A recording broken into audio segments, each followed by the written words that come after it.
விமானத்துல இருக்கக்கூடிய சீட்ல எந்த சீட்ல உட்கார்றது பாதுகாப்பானது அப்படின்னு உங்களுக்கு தெரியுமா?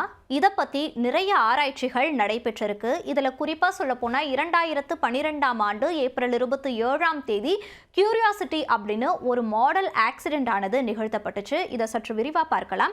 என்னன்னா விஞ்ஞானிகள், பாதுகாப்பு நிபுணர்கள், விமானிகள் எல்லாரும் சேர்ந்துதான் இந்த கியூரியாசிட்டி மாடல் ஆக்சிடென்ட்டை வந்து நிகழ்த்துறாங்க. இதுல வந்து பயணிகளுக்கு பதிலா மனித உருவ பொம்மைகளை வந்து இருக்கைகளில் வந்து அமர்த்திடுறாங்க.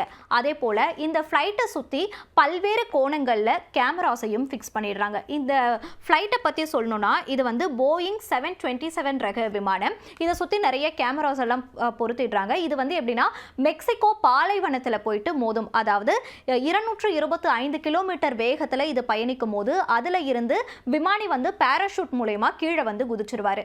ஸோ இந்த ஃப்ளைட் வந்து அங்கே இருக்கக்கூடிய பாலைவனத்தில் போய் மோதும். அப்படி மோதும் போது எந்தெந்த இருக்கைகளில் இருக்கக்கூடிய பயணிகள் எல்லாம் காயங்கள் இல்லாமலும் காயத்துடனும் உயிர் பிழைக்கிறாங்க அப்படின்னு சொல்லி பார்க்கறதுக்காக தான் இந்த ஆராய்ச்சியானது நிகழ்த்தப்பட்டுச்சு. ஸோ இந்த ஆராய்ச்சியினுடைய முடிவில் என்ன ஆச்சு அப்படின்னு சொன்னா, முதல் வரிசையில இருந்து 7வது வரிசையில் இருக்கக்கூடிய பயணிகள், அதாவது அந்த இருக்கைகளில் உட்காரக்கூடிய பயணிகள் வந்து உயிர் பிழைக்கிறதுக்கான வாய்ப்புகள் அப்படின்றது மிகவும் குறைவாக தான் இருக்கு அப்படின்னு சொல்றாங்க. இதுலயும் குறைப்பா 7A அப்படின்ற ஒரு சீட் மட்டும் 150 மீட்டருக்கும் தொலைவில் போயிட்டு பறந்து கீழே விழுந்துச்சு அப்படின்னு சொல்றாங்க.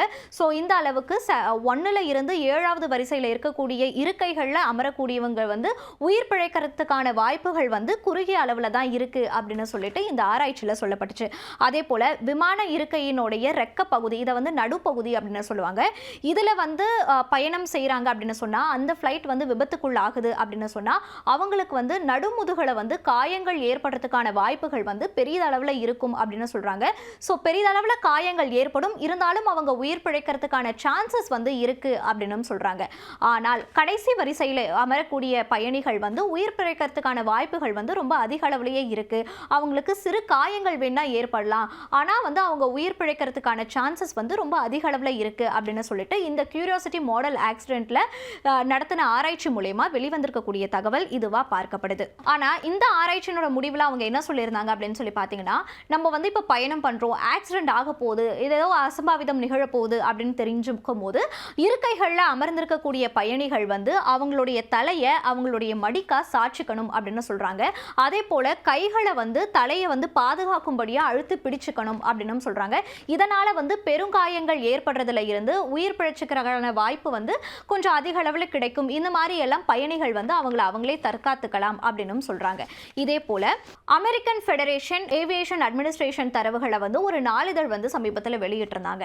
அதில் என்ன சொல்லியிருக்காங்க அப்படின்னு சொல்லி பார்த்தா, முன்வரிசையில் உட்காரக்கூடிய பயணிகள் 38% உயிர் பிழைக்கிறதுக்கான வாய்ப்புகள் இருக்கு அப்படின்னும், நடுவரிசையில் அமர்ந்திருக்கக்கூடிய பயணிகள் 39% உயிர் பிழைக்கிறதுக்கான வாய்ப்புகள் இருக்கு அப்படின்னும், கடைசி வரிசையில் அமர்ந்திருக்கக்கூடிய பயணிகள் 32% தான் உயிர் பிழைக்கிறதுக்கான வாய்ப்புகள் இருக்கு அப்படின்னும் இந்த தரவுல வந்து கூறப்பட்டிருந்துச்சு.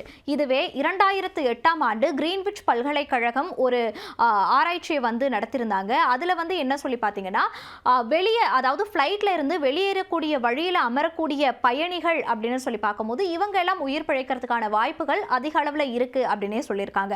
ஆனால் 1971ஆம் ஆண்டுல இருந்து நடந்த ஒரு 20 ஆக்சிடென்ட்ஸை கணக்கில் எடுத்திருக்காங்க. இந்த ஆக்சிடென்ட்ஸ் எல்லாம் கணக்கில் எடுத்து எந்த இருக்கையில் அமரக்கூடிய பயணி வந்து அதிக அளவில் உயிர் பிழைக்கிறதுக்கான வாய்ப்புகள் இருக்கு அப்படின்னு சொல்லி பார்க்கும்போது கடைசி வரிசையில் அமர்ந்திருக்கக்கூடிய பயணிகள் வந்து 69% உயிர் பிழைக்கிறதுக்கான வாய்ப்புகள் இருக்கு அப்படின்னு சொல்லியிருக்காங்க. அதே போல ஃபர்ஸ்ட் ரோல உட்கார்ந்திருக்கக்கூடிய பயணிகள் வந்து 49% தான் உயிர் பிழைக்கிறதுக்கான வாய்ப்புகள் இவங்களுக்கு இருக்கு அப்படின்னு சொல்லியிருக்காங்க. நடுவரிசையில் அமர்ந்திருக்கக்கூடிய பயணிகள் வந்து 59% தான் உயிர் பிழைக்கிறதுக்கான வாய்ப்புகள் இவங்களுக்கு இருக்கு அப்படின்னு சொல்லியிருக்காங்க.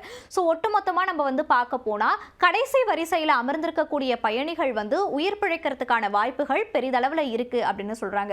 இதுல இன்னும் குறிப்பா சொல்ல போனா விமானம் பெல்லி லேண்டிங் மூலமா அப்படி ஆக்சிடென்ட் ஆகுது அப்படின்னு சொன்னா அதுல வந்து அனைத்து பயணிகளும் உயிர் பிழைக்கிறதுக்கான வாய்ப்புகள் அப்படின்றது ரொம்ப அதிக அளவிலேயே இருக்கும் அப்படின்னு சொல்றாங்க.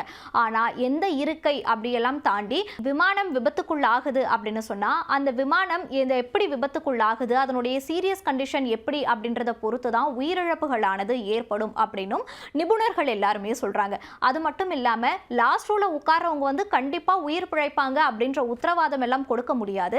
ஆனாலும் அவங்க உயிர் பிழைக்கிறதுக்கான வாய்ப்புகள் வந்து பெரிதளவில் இருக்கு அப்படின்னும் சொல்லலாம். ஆனால் எதுவுமே இங்கே கன்ஃபார்ம் கிடையாது, எல்லாமே அந்த ஆக்சிடென்ட்டோட சீரியஸ்னஸ் பொறுத்து தான் அப்படின்னு சொல்லிட்டு நிபுணர்கள் எல்லாம் சொல்றாங்க.